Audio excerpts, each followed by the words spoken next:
Hi guys, welcome back to another Fern Fire video, and today we are doing 10 features that are in Bedrock edition of Minecraft but aren't in Java. So we have our special guest again, Dan. Hello. Oh, you're in the floor and the ceiling's broke. So let's get right on into it. So the first thing is dyed cauldrons. So what you can do with cauldrons in Bedrock is you can put water in them and then dye the water. So if you get like some leather armor, which I'll grab right now, bop, bop, bop, bop, you can and this fire, which is basically like a garbage bin thing. So yeah, you can get armor like this. It's like Steve armor. Hello. So you can dye your armor, which is really, really useful. Because in Java, you have to put the armor in here, in this little crafting area, with your dye if you're choosing, and you can't get all the, like, loads of different colours. You can only get the allocated dyes, but in Bedrock, you can use different dyes to dye different, like, ones, so it can go, like, all different colours and mix. So you can just get like a load of different ones and just go through and change, like, so it goes different colours, which is really, really cool. So on to the next one. Pistons are a redstone component. So in Java, the redstone would just go right past, well, it does like that, but go right past the piston, and it would just completely ignore it, and it wouldn't like power it unless you had something like a target block or had it going up on a block, so it could actually power the block. But in Bedrock, yeah, very, very useful. But in Bedrock, they are actually classed as like a redstone component. And over here, Dan built some sort of like chain gun thing that I'll move on to that one with, because in Bedrock you can push tile entities. So what this does is if you put ore in here, which I'll grab some ore, just grab a load of diamond and ancient debbies, super smelter. So it turns on the system and it pushes them round and collects all stuff in the chest until it's empty, which this detects, and it turns off these redstone clocks and turns off the system. So then you can see it coming through there. So yeah, so you can push tile entities like blast furnaces, smokers, furnaces, barrels, chests, droppers, dispensers, and hoppers. I'm sure there's a couple of others, but however, you can't push ender chests, which I'll just pop like there, because like you can't push it, but then you can without it. That's because these are technically obsidian, because you use a lot, yeah, again, very useful, because you use a lot of obsidian in the crafting recipe for ender chests. So if we grab ourselves a minecart for the next one, you can make circuits and rail tracks underwater. So you can put repeaters, pistons, levers, and everything like that underwater, and you can also put minecart rails. Woo! I mean, it's not very functional because you'd probably drown, and why would you need a system underwater? But yeah, I mean, it's really cool, and I'll move on to these structure voids later. So next one is elements. So in Bedrock you can enable Education Edition when you start world, or if you already have a world without it on.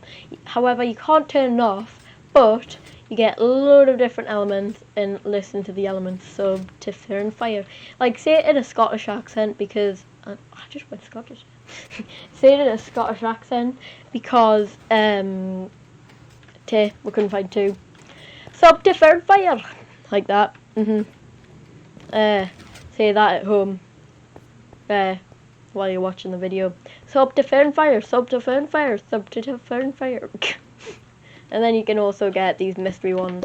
So as you can see down here, all the different elements are here.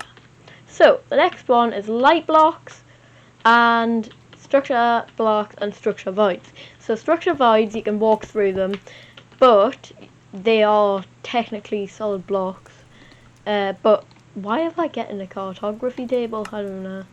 But you grab like concrete powder, piece de resistance, yeah. So you can put stuff on top without falling, like water, gravel, sand, and concrete powder, and a load of other stuff. And structure blocks, you can say however many in each direction you want it to be, and then the offset is something else.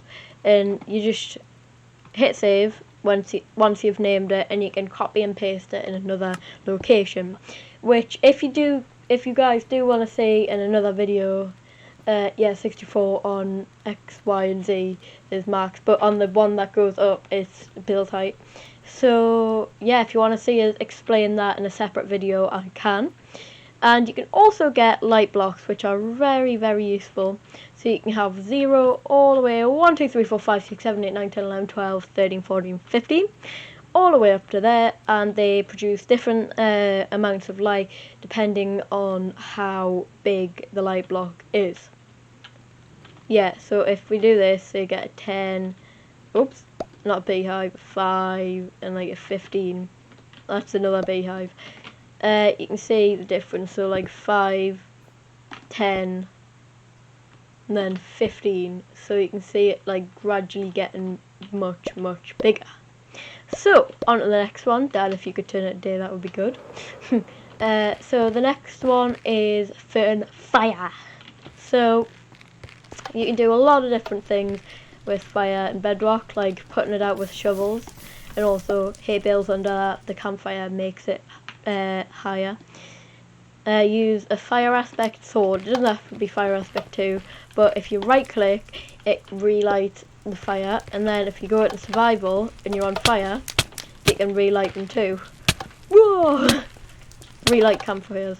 So yeah, it's very, very useful, because yeah, it's just a load of different stuff. And then the next one is special items. So you can gain special items in Bedrock Edition of the Education Edition.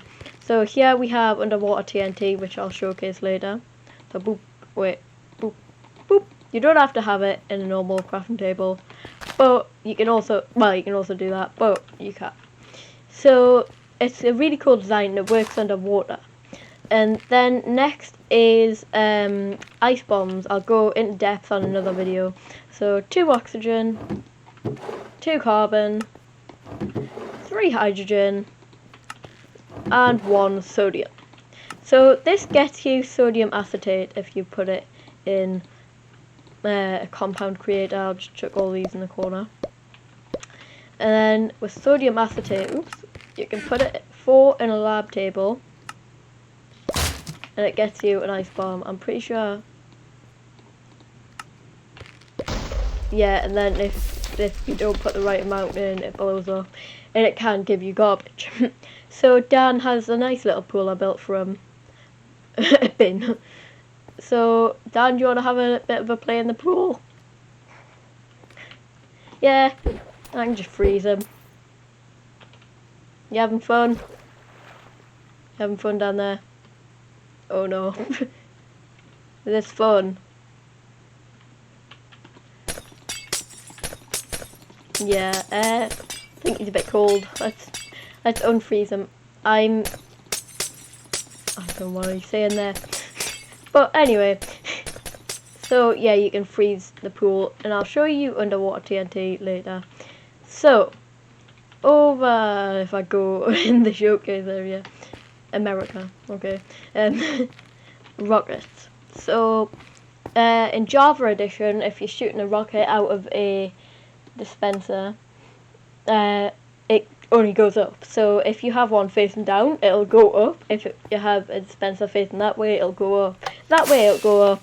That way, I mean, it'll go up anyway. But in Bedrock, like Dan's just showcased, it goes whatever way you want.